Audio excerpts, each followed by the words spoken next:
Good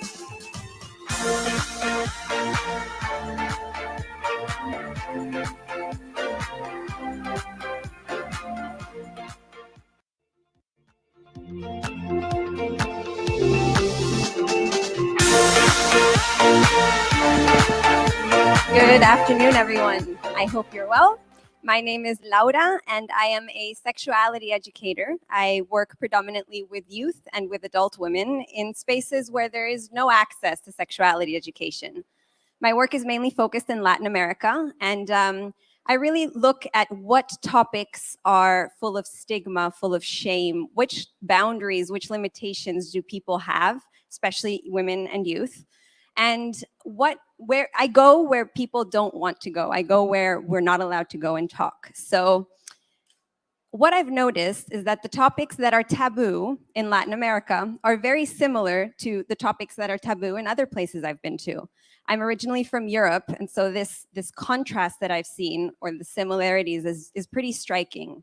So convinced am I that this is key in breaking the barriers that we currently face, and that it's fundamentally the main reason why sexuality education is so complicated, that the organization that I set up is actually called Tabu Tabu.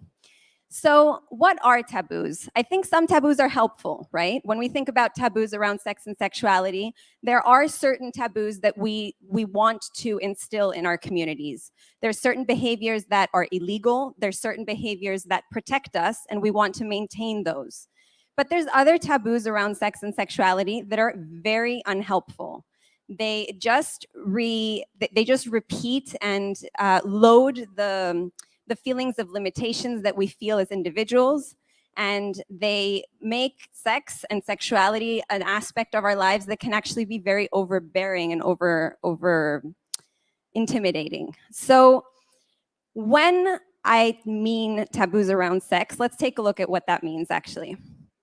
So we are talking about things like masturbation. We're talking about things like anal penetration, words that people just literally clench when they hear, because it's things that we're not allowed to say usually. Now, these are spaces, unlike this conference, they're spaces where people are not used to talking about things that are related to sexuality, but really fundamentally, they can create a lot of barriers in their lives and in their relationships. So why is sex and SRHR topics taboos? Because really, fundamentally, it's one of the things that's most natural to us as human beings. So it shouldn't really be so limited and such a barrier to get to it.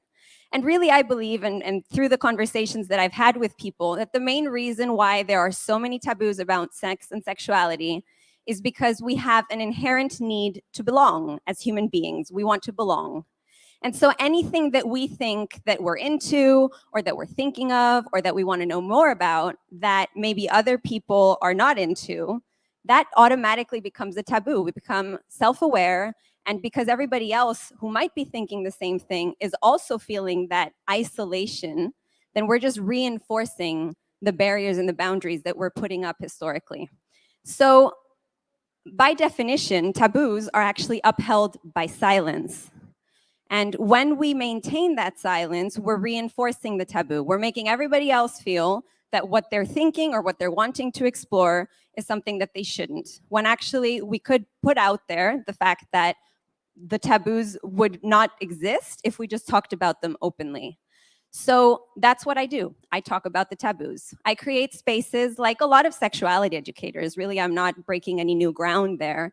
But we create spaces where we essentially dismantle those taboos. And I find that firstly, acknowledging that it's a taboo is the first step that's really helpful in making people understand that they're not alone, that they're not weird for thinking that they're weird, and all of these intimidating, internalized fears that we've picked up as we've been growing up in our lives and in our societies. So how do we break that silence? I think that the conversations that we have and that we need to have to dismantle those taboos, they have to be both internal conversations and external conversations, interpersonal conversations. So the internal conversations will happen after, for example, a workshop, a sex ed workshop, or after you've seen that scene on the TV screen or on Netflix and it's made you think, Or after you've seen something on social media, well, what's that telling me and how do I feel about that? But before you have those internal conversations, you probably need to have been in a space that's prompted you to start those conversations, because otherwise you're just going to reinforce the taboo. You might not let yourself go there and think about things in a different way. The other thing that we need to do is have external conversations. The face-to-face conversations, the ones that get real awkward, real quick sometimes, and those are the ones that actually can generate a huge shift in perspective societally. Because those conversations are the ones where we are openly acknowledging that we all feel weird about something and that we can dismantle it together, or that we need to dismantle it together. So starting those conversations is the most difficult part of that dismantling process, because it's overcoming that awkwardness and it's creating a space where we can all feel awkward together and then move on and move past it.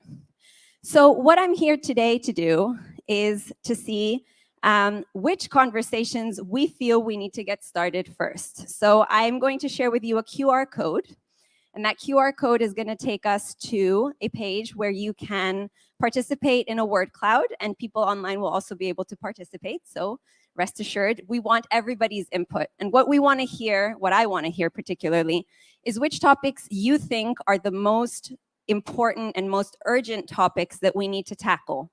Which taboos do we need to dismantle first? Because there's a lot of them. Like we saw on the screen, those were a handful of the ones that I've seen in the work that I've done that becomes the hot topics. The hot topics because we dare to go there. But which topics do you want to see? I'd like to find out. So we're going to be constructing a word cloud. And the word cloud will be a progressive word cloud that we see growing in the next couple of days and weeks. So we want to get as many people involved, because really we want to start shifting that communal perspective, and we want to see which taboos we want to construct or dismantle, together. So this is something that you can do. We're doing this in this space right now, but you can do in your own communities. And it's very difficult to start that conversation. It's very difficult to say, listen, I want to go to where it's awkward, and I want to go to where it's awkward and talk about it in a safe way. But we find really that that's ultimately what's going to change the narrative of how we talk about sex and sexuality. That's what's going to open the playing field so that we can create conversations that are truly mind-shifting and can take sexuality education forward to the next level. Because what we're finding now is that there is a block. The minute that we want to have sex education, especially in spaces where it's never been had before, well, why would you want to do that? And then we get the silence. And people understand that sexuality education is important, but really starting at the beginning and getting that conversation going is a very difficult process. The minute you get people involved and sharing the insight to the fact that they're not the only ones that are withholding information, that are stuck, that don't want to have that conversation, we need to really get that ball going. We need to start the conversation and then see where we go from there. So I invite you to follow along on the website to see that word cloud grow. And I invite you to start conversations on your end and to taboo with us together. Thank you very much.